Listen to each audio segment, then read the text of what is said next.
हाँ जी, तो स्टूडेंट्स अस्सलाम वालेकुम। तो स्टूडेंट्स आज के इस लेक्चर में हम पीएन जंक्शन को स्टडी करने वाले हैं।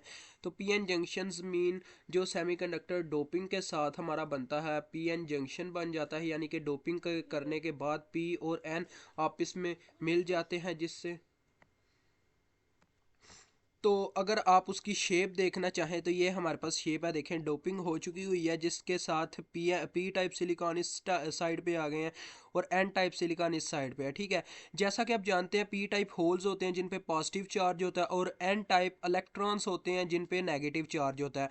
तो इसी वजह से इसे एनोड का नाम दिया गया, इसे कैथोड का नाम दिया गया। इनमें से एक वायर को अटैच करवा के पोल्स ओपन किए गए हैं। ठीक है, आगे नेक्स्ट वो क्या कहता है, फिजिकल स्ट्रक्चर। फिजिकल स्ट्रक्चर ये थ्योरी हमारे किसी काम के नहीं है, थ्योरी को हमने बिल्कुल नहीं छेड़ना। ठीक है, तो हम मेन मुद्दे पे चलते हैं जी। मेन मुद्दा हमारा क्या है, जब हम डिप्लेशन रीजन, इसमें मेन हमारा मुद्दा है, यानी कि हमने डिप्लेशन रीजन को स्टडी करना है। तो डिप्लेशन रीजन होता क्या है स्टूडेंट्स, ये ऐसे ही है। देखें कि जैसे इलेक्ट्रॉन्स और जो प्रोटॉन्स हैं वो आपस में दरमियान में टकराएंगे बैटरी के अटैच होने से, क्योंकि आप देख सकते हैं यहाँ पे पॉजिटिव नेगेटिव चार्ज है, इस साइड पे पॉजिटिव चार्ज है, तो ये आपस में अट्रैक्ट तो होंगे ही होंगे, यही बात है ना। तो और ये अभी स्टेबल क्यों है, क्योंकि स्टेबलाइजिंग की एक ही वजह है, अभी इनके ऊपर कोई रिएक्शन नहीं है, मतलब कि ये स्टेबल बने हुए हैं, ये रेस्ट पोजीशन में है, मोशन में नहीं है। ठीक है, तो जो ही हम मतलब एनोड और कैथोड की जानिब से बैटरी अटैच करवाते हैं तो ये देखें, ये हमारे पास एक डिप्लेशन रीजन क्रिएट होता है। ये देखें, यहाँ पे डिप्लेशन रीजन क्रिएट हो गई, इस साइड पे नेगेटिव चार्ज आ गया, इस साइड पे पॉजिटिव चार्ज आ गया। मतलब क्या हुआ जी, यहाँ पे अभी मैंने बैटरी को अटैच करवाया। ठीक है, बैटरी के जूं ही बैटरी अटैच हो गई तो नेगेटिव चार्जेस ने यानी इलेक्ट्रॉन्स ने होल्स को अपनी तरफ अट्रैक्ट करना शुरू कर दिया, और यहाँ पे होल्स ने क्या किया, इलेक्ट्रॉन्स को अपनी जानिब अट्रैक्ट करना शुरू कर दिया। उसके बाद ये हमारे पास एक डिप्लेशन रीजन क्रिएट हो जाता है, यानी वो सेंटर में इस तरह से एक अरेंजमेंट के मुताबिक सेट हो जाते हैं, तो इसे कहा जाता है डिप्लेशन रीजन। अब हमने इसकी विड्थ को स्टडी करना है, इसमें कितने इलेक्ट्रॉन्स है कितने होल्स है, इस चीज़ को स्टडी करना होता है। तो यही चीज़ हम आगे स्टडी करने वाले हैं। आगे देखें, ये बैरियर वोल्टेज होते हैं, यानी कि इसमें जो वोल्टेज प्रोड्यूस होते हैं वो उनको कहा जाता है बैरियर वोल्टेज। आगे नेक्स्ट बढ़ते हैं जी। ज़्यादा थ्योरी जो है इतनी इंपॉर्टेंट नहीं है, इस वजह से मैं आपको बस मेन मेन पॉइंट्स बता रहा हूँ। आगे आईएस से मुराद यहाँ पे सैचुरेशन करंट है, जो करंट डिप्लेशन रीजन में से फ्लो करती है उसको सैचुरेशन करंट कहा जाता है। तो यहाँ पे बैरियर वोल्टेज वी नॉट से प्रेजेंट किए गए हैं। ठीक है, हर एक चीज़ को एक मतलब नाम दिया गया शुरू में ताकि उसे याद रखा जा सके बाद में। तो देखा जाए तो ये हमारे पास सबसे पहला फार्मूला है जिसे आपने याद रखना है, जो बैरियर वोल्टेजेस का फार्मूला है। तो देखें, काफ़ी इजी है, कोई इसमें इतनी मतलब मुश्किल वाली बात नहीं है जो आपको ये फार्मूला भूल जाए। V naught is equal to V T यहाँ पे क्या है, थर्मल वोल्टेज है, log of N A N D और एन आई स्केयर।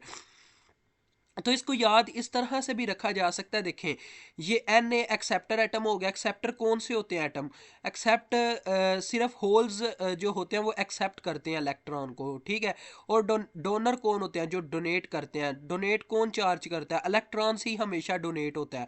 तो लिहाजा इन दोनों को अगर मल्टीप्लाई दिया जाए तो ये नंबर ऑफ फ्री इलेक्ट्रॉन्स और होल्स बन गए, जो हमारे पास एन आई स्केयर के बराबर होता है, तो बटे में एन आई स्केयर आ गया।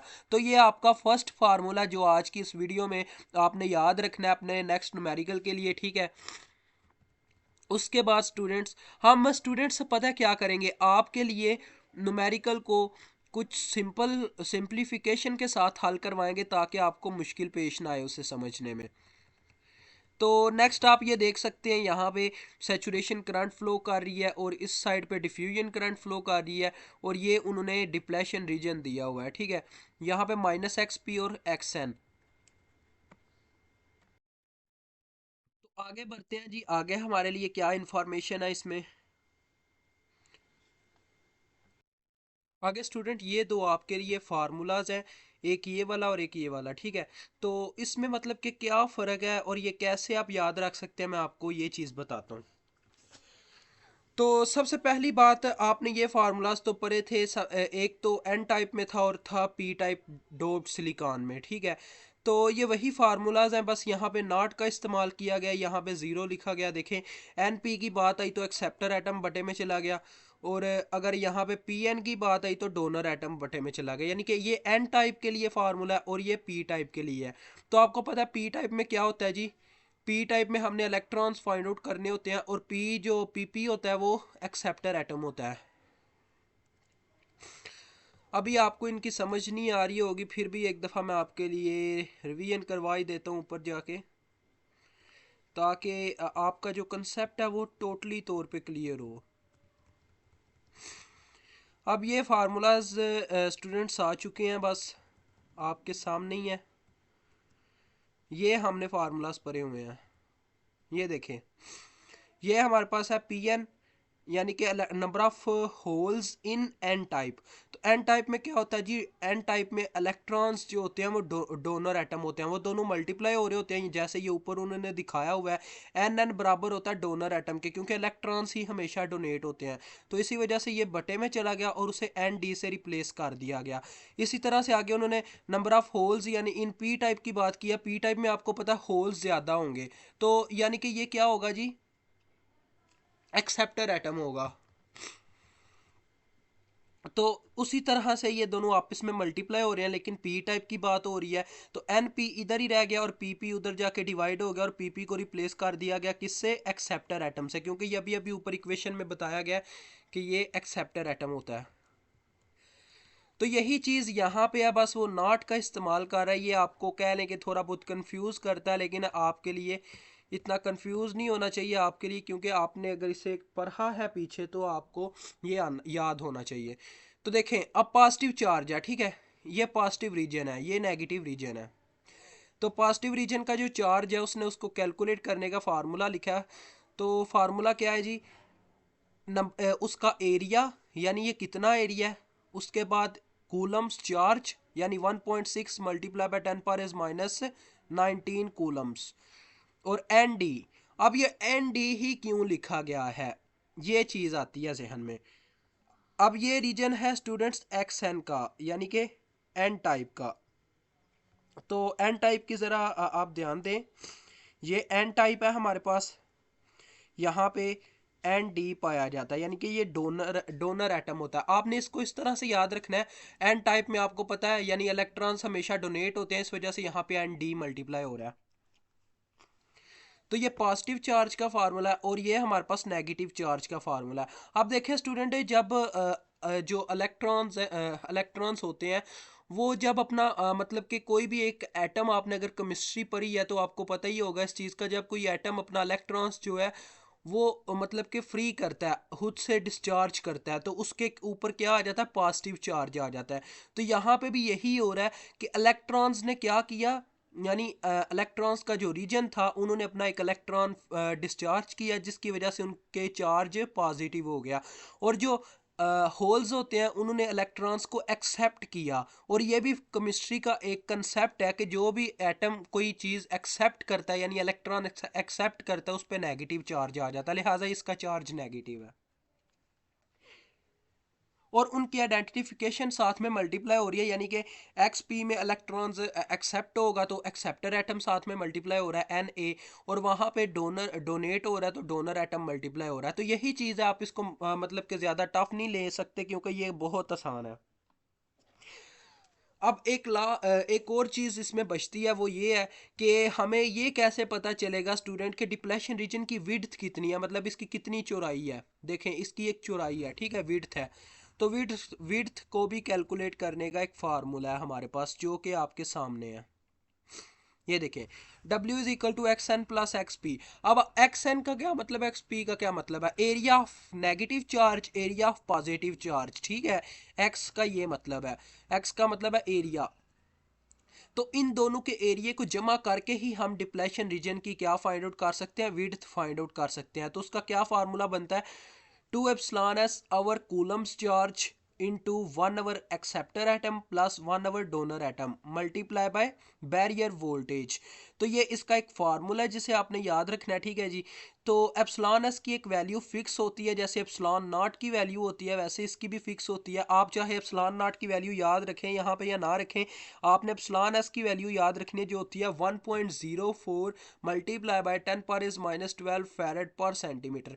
बस ये पहला चैप्टर ही है जिसमें आपको थोड़ा सिर खपाना पड़ेगा इन चीज़ों को याद रखने में, आगे आपके लिए आसानी ही होगी इंशाल्लाह। आगे नेक्स्ट देखा जाए तो देखें स्टूडेंट्स, ये एक्स एन और एक्स पी का भी उसने फार्मूला बता दिया है। ये जो फार्मूला ऊपर डेवलप हुआ है ना वो इसी के थ्रू होता है, लेकिन इसमें थोड़ा बहुत ना मतलब उन्होंने आइडेंटिफिकेशंस और फार्मूला पुटिंग वगैरह की होती है जिससे हमें थोड़ा ये डिफरेंट नज़र आता है।